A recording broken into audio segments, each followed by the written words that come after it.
사무엘상 17장 31절부터 45절까지 다 보겠습니다. 다 같이 한번 읽어보겠습니다.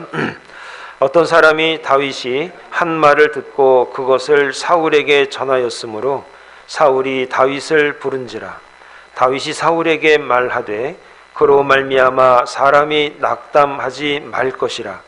주의 종이 가서 저 블레셋 사람과 싸우리이다 하니 사울이 다윗에게 이르되 내가 가서 저 블레셋 사람과 싸울 수 없으리니 너는 소년이요 그는 어려서부터 용사임이니라.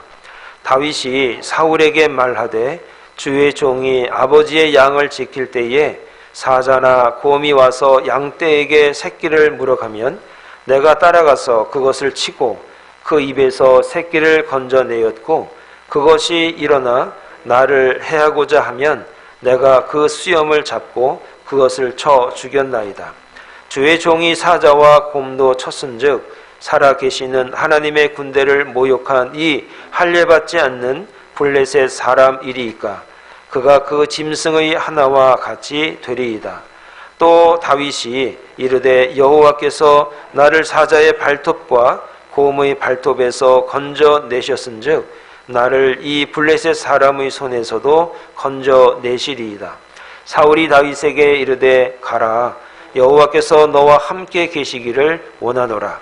이에 사울이 자기 군복을 다윗에게 입히고 노투구를 그의 머리에 씌우고 또 그에게 갑옷을 입히매 다윗이 칼을 군복 위에 차고는 익숙하지 못하므로 시험적으로 걸어보다가 사울에게 말하되 익숙하지 못하니 이것을 입고 가지 못하겠나이다 하고 곧 벗고 손에 막대기를 가지고 시내에서 매끄러운 돌 5을 골라서 자기 목자의 제구 곧 주머니에 넣고 손에 물매를 가지고 블레셋 사람에게로 나아가니라. 블레셋 사람이 방패에 든 사람을 앞세우고 다윗에게 점점 가까이 나아가니라. 그 블레셋 사람이 둘러보다가 다윗을 보고 업신여기니 이는 그가 젊고 붉고 용모가 아름다움이라. 블레셋 사람이 다윗에게 이르되 내가 나를 개로 여기고 막대기를 가지고 내게 나와 왔느냐 하고 그의 신들의 이름으로 다윗을 저주하고 그 블레셋 사람이 또 다윗에게 이르되 내게로 오라 내가 내 살을 공중의 새들과 들짐승들에게 주리라 하는지라. 다윗이 블레셋 사람에게 이르되 너는 칼과 창과 단창으로 내게 나아오거니와 나는 만군의 여호와의 이름 곧 내가 모욕하는 이스라엘 군대의 하나님의 이름으로 내게 나아가노라. 아멘. 거룩하신 하나님 감사합니다. 하나님 우리가 다시 승리하게 하시고 일어나게 하옵소서. 주님이 우리를 세우시고 주님이 우리를 이끌어 주실 줄 믿습니다. 이 시간 말씀 가운데 은혜 주시고 말씀을 통해서 다시 주님 앞에서 용기 낼 수 있는 주의 종들 되게 하옵소서. 예수님의 이름으로 기도합니다. 아멘. 할렐루야. 작년 그러니까 2022년입니다. 2022년 2월 22일 러시아가 우크라이나를 침공했습니다. 대부분의 군사 전문가들은 강력한 무기와 경험이 많은 러시아가 우크라이나를 쉽게 이길 것이라고 생각했습니다. 물론 군사 전문가들은 우크라이나가 쉽게 물러서지는 않을 것이다 라는 전망도 있었습니다. 그러나 러시아의 우세를 장담한 평가들이 대부분이었습니다. 시간 문제다 이렇게 얘기를 했습니다. 그런데 2024년 2월이 되면 전쟁이 3년째를 맞습니다. 러시아가 고전하고 있다는 생각이 들 만큼 우크라이나의 큰 선방이라고 생각합니다. 이 부분에서 성경을 통해서 우리들은 다윗과 골리앗을 생각할 수 있습니다. 오늘 읽은 본문은 우리가 너무 잘 알고 있는 내용입니다. 사울 왕이 이스라엘을 통치하고 있을 때에 블레셋 나라가 골리앗이라는 거대한 장수를 앞장 세워서 이스라엘 군대를 모욕하고 있는 그런 내용입니다. 그러나 아무도 앞서서 그를 대항하지 못하고 모두 두려움에 떨고 있었습니다.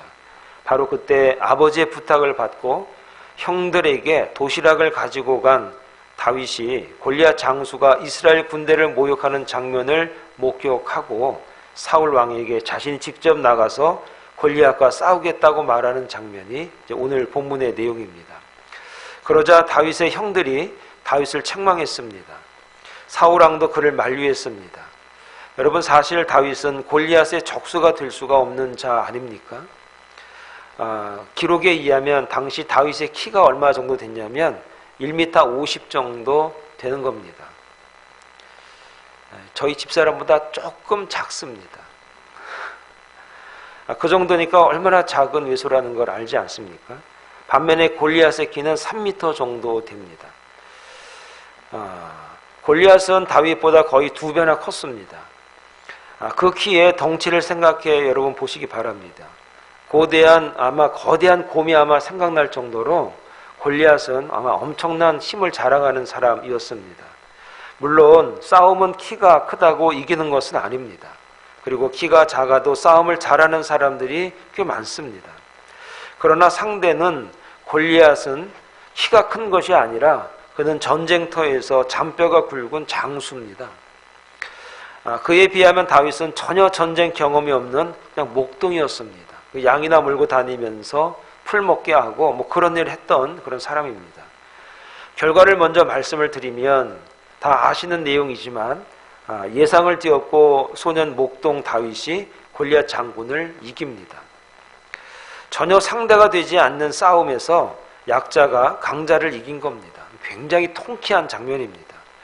이처럼 통쾌한 사건이 성경에 기록되고 있다는 것이 굉장히 재밌는 일입니다. 성경에서 다윗과 골리앗의 싸움을 아주 자세히 기록해주고 있는 것은 그만한 이유가 있다라고 생각합니다. 스트레스를 해소용이라고 하기에는 하나님의 섭리가 대단하다는 것을 말씀드리고 싶습니다. 하나님의 말씀을 오늘 나에게, 우리에게 혹은 우리 교회에 어떻게 적용시키느냐에 따라서 이 시대의 골리앗과 싸워서 이길 수 있음을 보여준 말씀이라고 생각합니다. 따라서 우리는 다윗이 어떻게 골리앗과 싸웠는지를 살펴보므로 승리의 비법을 배워야 하는 것은 물론이지만 이 말씀이 내일부터 시작되는 2024년 교회의 신앙의 태도가 되어야 한다고 생각합니다. 그러면 다윗이 골리앗을 이길 수 있었던 그 원인을 좀 우리가 알기를 바랍니다. 그 첫 번째는 다윗이 무기를 선택함에 있어서 굉장히 익숙한 것을 선택했다는 겁니다. 39절의 말씀을 한번 같이 읽겠습니다. 이런 말이 있습니다. 다윗이 칼을 군복 위에 차고는 익숙하지 못함으로 시험적으로 걸어보다가 사울에게 말하되 익숙하지 못하니 이것을 입고 가지 못하겠나이다 하고 곧 벗고, 이렇게 기록합니다. 다윗이 전쟁터에 나간다고 하니까 다윗이 이 어린 소년이 전쟁에 나가겠다, 내가 싸우겠다고 하니까 사울 왕이 만류했지만 결국 허락하면서 자기 군복을 벗어 다윗에게 입혀주고 노투구를 머리에 씌워주고 갑옷도 벗어서 입혀줍니다. 그런데 군복이 너무 커서 제대로 걸을 수조차 없습니다. 제가 말씀드렸듯이 다윗의 키가 얼마라고요? 1m 50 정도, 자그마합니다. 그런데 어른의 옷을 입히면 그게 맞기나 하겠습니까? 그래도 전쟁터에 나간다고 하니까 갑옷을 주고 입어봐 하지 않았겠습니까? 그런데 다윗이 벗습니다. 걸어보다가 이거 안 되니까 그냥 벗습니다. 손에 익숙한 막대기 하나와 물맷돌 5개를 가지고 골리앗과 싸우러 나간 겁니다. 우리가 알다시피 막대기와 돌멩이들은, 이 돌멩이들이 전쟁 무기로 싸운다는 게 그게 말이 됩니까? 이스라엘 군이 지금 하마스 점령하려고 막 하니까 그 민간인들이 막 돌을 막 던지더라고요. 이게 그 상황을 보니까 참 이게 안타깝더라 이 말입니다. 지금도 마찬가지 상황입니다. 여러분 우리가 알다시피 막대기와 돌멩이들은 전쟁 무기가 아닙니다. 그것은 사자나 곰과 같은 짐승들이 나타나면 물리치는 도구입니다. 그래서 다윗이 막대기와 물맷돌을 가지고 골리앗과 싸우겠다고 하자 골리앗이 우습게 보면서 이런 말을 합니다. 너 나를 개로 보냐? 이런 얘기를 하는 겁니다. 막대기 가지고 오니까 너 내가 개인 줄 알아? 이런 얘기를 하는 겁니다.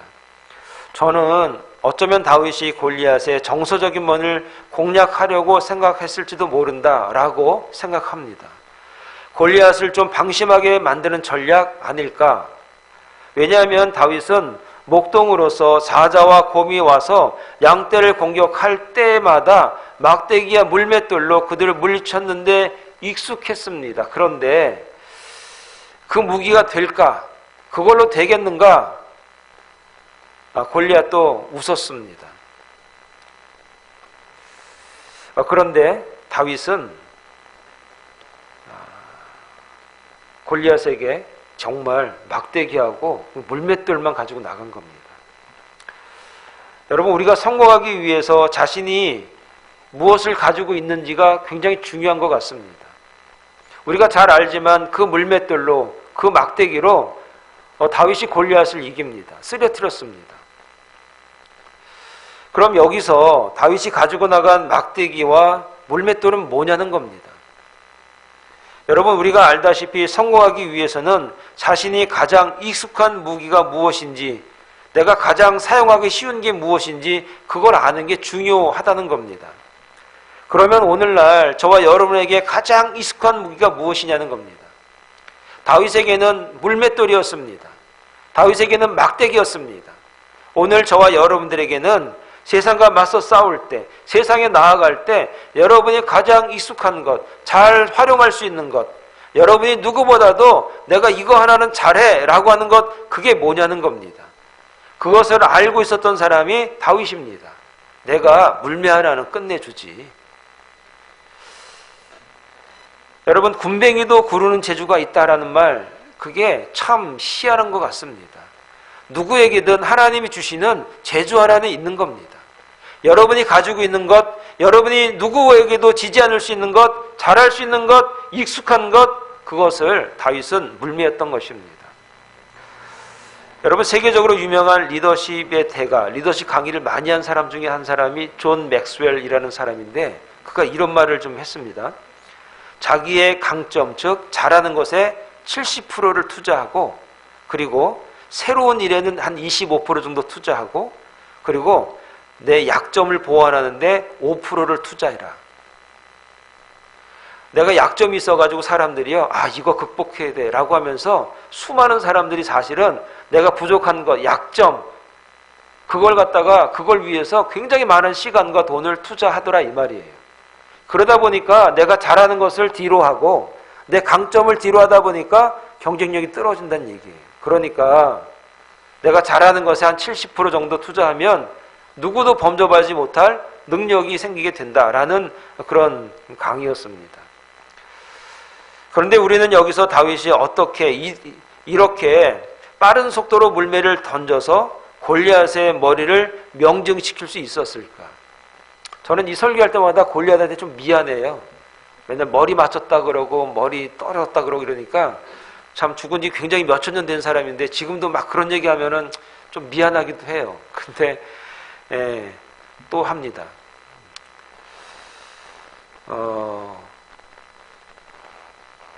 여러분 물매는 가죽으로 된 주머니에 돌을 넣어서 빙빙 돌려서 원심력을 이용해서 한쪽 끈을 놓으면 돌이 튕겨 나가는 거예요. 돌의 크기는 어느 정도냐면은 야구공 크기 정도 됩니다.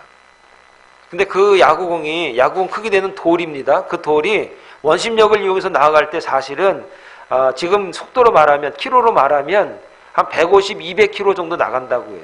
마일로 말하면 한 150마일 정도 나가는 거죠. 굉장히 빠른 거죠. 그러니까 그 돌이 사람을 명중을 시키게 되면 굉장히 무서운 무기가 되는 건 당연한 거겠죠. 그런데 다윗이 이렇게 빠른 속도로 날아가는 돌을 골리앗에게 던져서 이마에 명중시켜서 쓰러질 수 있도록 그가 얼마나 많이 셀 수 없는 시간 동안 돌을 많이 던져봤을까. 오랜만에 돌 던져보니까 참 잘 맞네가 아니라 아마 다윗은 좀 전에도 돌 던지다가 와가지고 골리앗을 발견했을 겁니다. 그러니까 다윗이 이렇게 골리앗을 명중시킬 수 있었던 것은 무엇이냐면 오랜만에 해서 소가 뒷걸음질 쳐가지고 뭐 잡았네가 아니라 굉장히 연습하고 굉장히 노력하고 굉장히 자주 사용하고 훈련되어 있었다라는 것을 우리가 알아야 하는 겁니다. 여러분, 성공이라고 하는 것은 어느 날 우연히 오는 것이 아니라 부단히 노력하고 반복하고 부단히 나를 숙련시킬 때에 전문가가 될 때에 찾아오는 것이다 라고 하는 겁니다. 여러분이 만일 예를 들어서 몸이 아파서 이제 수술을 받아야 됩니다. 이제 배를 가르고 내장을 나쁜 종양을 띄어내야 됩니다. 그런데 병원에 갔더니 의사가 2명 있는데 한 의사는 성격이 아주 지랄 같아요. 그리고 굉장히 생긴 것도 무섭고 못생겼어요. 그런데 수술은 굉장히 잘하는 거예요. 수술할 때마다 사람들이 성공해서 사람들이 살아나는 거예요. 이런 사람이 하나 있고 또 한 사람은 한 의사는 굉장히 잘생겼어요. 장동건이야. 굉장히 나이스하고 친절한 거예요. 그냥 얼굴만 봐도 병이 날 것 같아. 그런데 그 사람이 수술을 하면은 가끔 사람이 죽네. 그럼 여러분들이 병원에 가면 누구를 선택하시겠어요? 잘생긴 사람 선택하시겠어요? 난 죽어도 좋아. 이러겠어요? 누구를 선택하시겠어요? 수술을 잘하는 사람을 선택하겠죠. 그 사람의 성격이 좀 모나기도 하고 못생기기도 하고 좀 날카롭기도 하고 좀 신경을 거스리지만 수술하면 저 사람이 하면 거의 100% 낫는데 라고 하면 여러분 누구한테 나의 몸을, 여러분의 몸을 맡기겠습니까?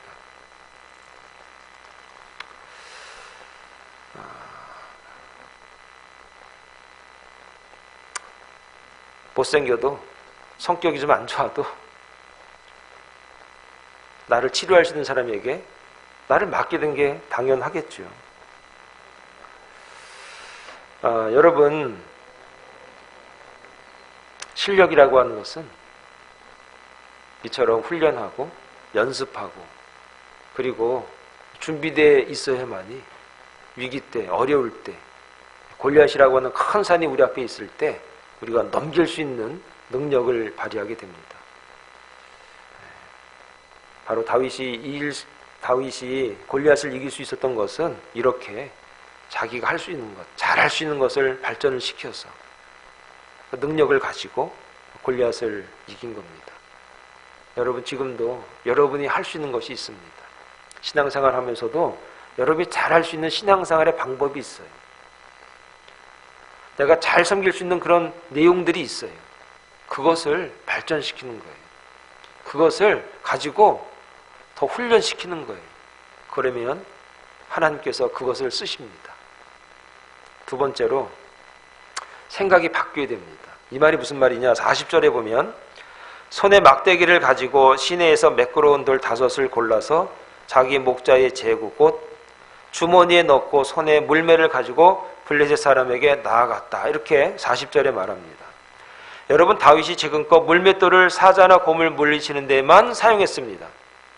그러나 골리앗을 보는 순간에 그에게 물맷돌을 던지면 그도 쓰러뜨릴 수 있다라고 생각하게 된 겁니다.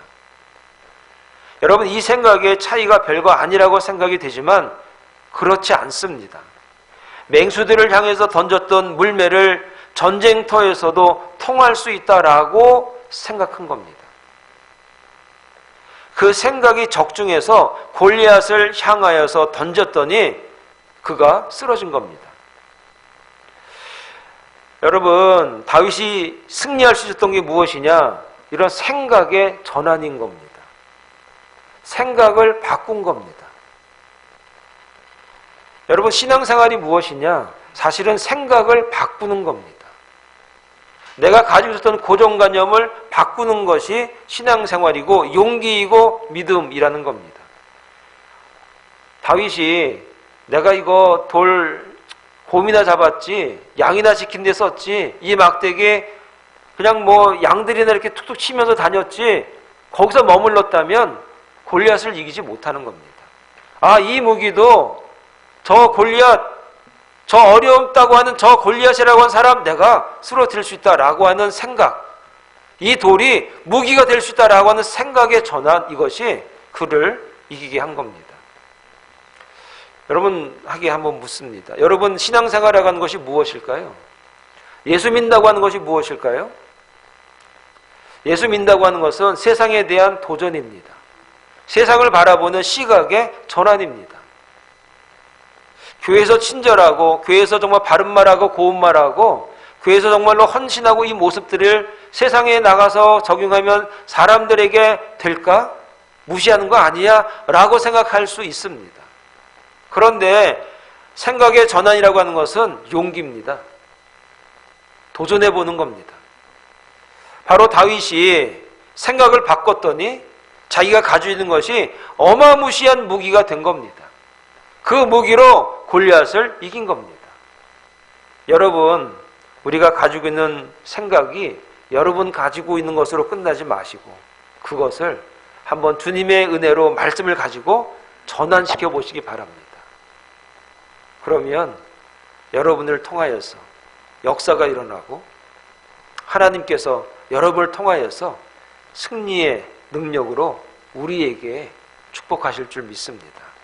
하나 더 말씀을 드리면 하나님의 이름으로 나갔기 때문입니다. 45절 말씀인데 다윗이 블레셋 사람에게 이르되 너는 칼과 창과 단창으로 내게 나아오거니와 나는 만군의 여호와의 이름 곧 내가 모욕하는 이스라엘 군대의 하나님의 이름으로 내게 나아가노라 이렇게 말합니다.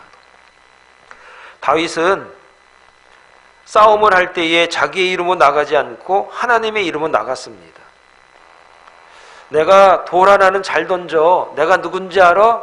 다윗 이러고 나가지 않았습니다. 그가 골리앗처럼 칼과 창과 단창으로 골리앗에게 나가지 않고 누구의 이름으로 나갔습니까? 여호와의 이름으로 나갔습니다. 여러분, 이게 무슨 의미입니까? 이게 자신을 의지하지 않고 오직 주님을 의지했다는 겁니다. 여러분, 그렇습니다. 내 실력과 내 능력을 의지하면 안 된다는 것을 다윗이 오늘 우리에게 보이는 겁니다.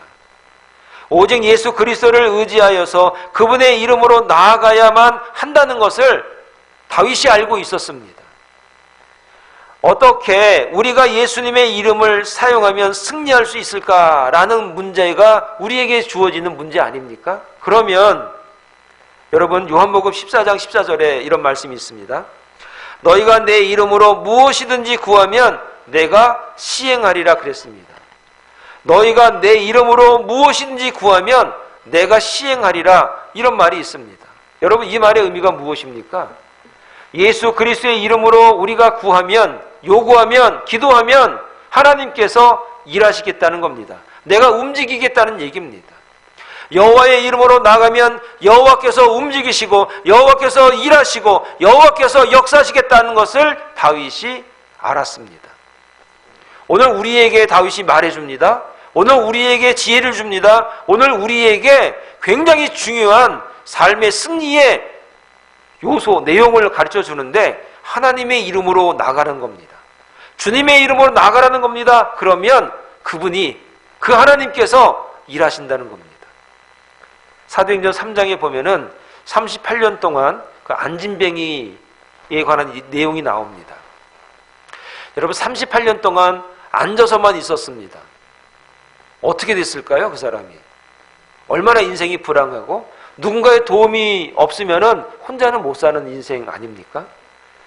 그런데 그 안진뱅이가 나중에 일어나고 걷고 뛰고 막 그랬습니다. 그 어떤 일이 있었는가? 베드로 요한이 지나갈 때에 나를 불쌍히 여겨달라고 한 푼 줍시오라고 했는데 베드로 요한이 뭐라고 말했는가? 이렇게 말했습니다. 내게 은과 금은 없어. 나 은하고 금, 돈 이런 거는 없어. 내게 있는 것으로 내게 주노니, 내가 가지고 있는 게 하나 있는데 그게 무엇이냐? 곧 나사렛 예수의 이름, 나사렛 예수의 이름으로 걸으라. 이렇게 명령을 하니까 앉아있던 그 안진뱅이가 걷는 역사가 일어났던 겁니다. 베드로와 요한은 알았습니다. 금으로도 안 된다는 것을 알았습니다. 은으로도 안 된다는 것을 알았습니다. 무슨 실력으로, 능력으로, 지혜로 되는 것이 아니라 나사렛 예수의 이름으로 된다는 것을 알았습니다. 다윗이 알았습니다. 내가 돌을 달 던진다고 이게 아니고 하나님의 이름으로 나가면 하나님께서 역사하신다는 것을 그가 알았습니다. 여러분 아시기 바랍니다. 주님의 이름으로 나가면 주님이 역사하십니다. 주님의 이름으로 나가면 주님이 일하십니다. 주님의 이름으로 나가면 그 하나님께서 주님의 이름으로 일하는 그에게 일하시고 역사하시고 함께 하신다는 사실을 오늘 우리에게 다윗이 시범을 보인 겁니다. 사랑하는 여러분, 2024년도 주님의 이름으로 나가시기 바랍니다. 하나님의 이름으로 나아가시기 바랍니다. 하나님의 이름으로 명하시기 바랍니다. 하나님의 이름으로 저와 여러분들이 승리할 수 있기를 간절히 축원합니다. 여러분, 예수님께서 자신의 이름을 마음껏 사용하라고 우리에게 주셨습니다. 근데 우리가 사용하지 않습니다. 자신의 이름이라고 하는 것은 자신의 권한, 자신의 힘을 마음껏 공유해라는 허용입니다. 여러분, 대기업이 가지고 있는 기술을 유출되지 않도록 하기 위해서 특허를 냅니다. 회사에서 사용하는 로고나 이름을 도용하면 불법입니다.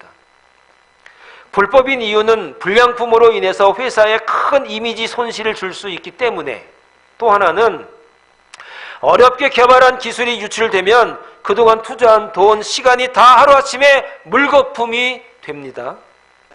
그래서 도용을 못하게 하는 겁니다. 그런데 예수님께서 우리에게 그냥 자기의 이름을 특허도 안 내시고 그냥 마음껏 사용하라고 말하십니다. 마음껏 사용하고 마음껏 이용하라고 말하십니다.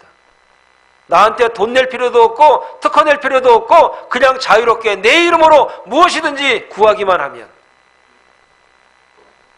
여기서 우리가 한 가지 질문을 던져야 됩니다. 어떤 질문이냐면, 다윗이나 이스라엘 백성들이나 모두 동일하게 하나님이 택하신 백성 맞죠?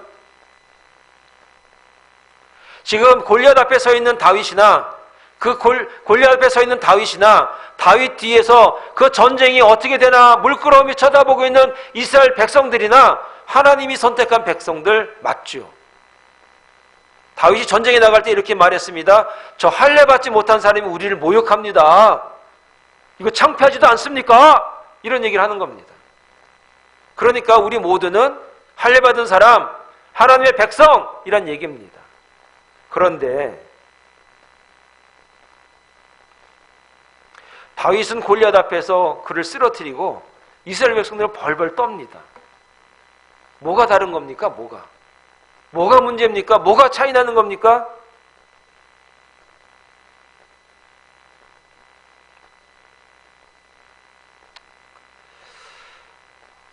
다윗은 하나님을 믿었고 나머지 이스라엘 백성들은 하나님을 믿지 못했습니다. 그 차이입니다. 자신이 믿음이 있는지 없는지는 문제를 대하는 태도를 보면 사실 쉽게 알 수 있습니다. 우리 교회에 문제가 있다, 기도하라는 하나님의 메시지입니다. 여러분의 살면서 문제가 있고 어려움이 다가왔다, 기도하는 사람이면 그 사람은 믿음이 있는 사람입니다. 그러나 벌벌 떨고 있고 어떡하지?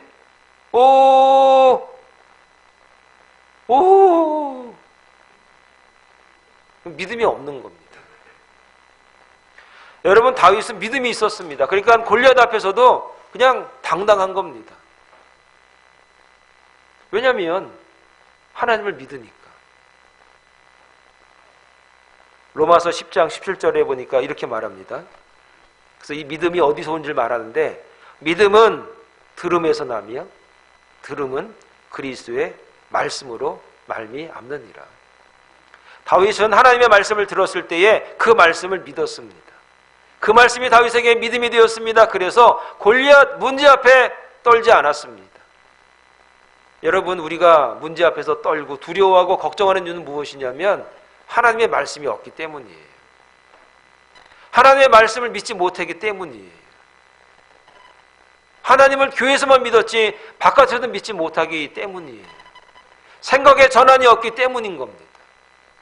여러분, 그래서 우리에게 두려움이 다가올 때, 어려움이 다가올 때 오늘 다윗이 우리에게 시범을 보였듯이 믿음으로 나아가시기 바랍니다. 하나님을 믿으시기 바랍니다. 그분의 말씀을 믿으시기 바랍니다. 그분이 나에게 말씀하신 그 말씀을 믿고 나아가기 바랍니다. 그러면 이길 수 있습니다. 새해가 밝아오기 전입니다. 올 한 해도 우리가 믿음으로 열심히 살았습니다. 그런데 부족했습니다. 새해가 밝아올 때에 여러분 이제 우리의 마음을 한번 돌아보시고 내가 떨고 있니? 이건 최민수가 한 얘기입니다. 두려움 앞에 떨지 마시고 문제 앞에서 떨지 마시고 하나님이 나에게 주신 말씀을 부여잡으시고 믿음으로 나아가시기 바랍니다. 기도하겠습니다. 거룩하신 하나님 아버지, 다윗이 하나님의 말씀을 믿었습니다. 그리고 믿음을 가지고 골리앗 앞에 섰습니다. 두렵지 않았습니다. 떨지 않았습니다. 당당했습니다. 하나님의 이름으로 나갔더니 하나님께서 이기게 하셨습니다. 물론 열심히 노력했습니다. 열심히 살았습니다. 그런데 이기게 하시는 분은 하나님이심을 믿습니다. 이 믿음이 오늘 우리 모두에게 있게 하여 주시옵소서. 의심하지 않게 하여 주시옵소서. 말씀을 믿고 따라가는 거룩한 주의 종들 되게 하옵소서. 우리가 주의 이름으로 구하면 하나님이 일하시고 역사하시고 응답하신다고 하는 이 진리, 이 말씀을 믿고 두려움 앞에서 당당할 수 있는 하나님의 종들 되게 하여 주시옵소서. 예수님의 이름으로 기도합니다. 아멘.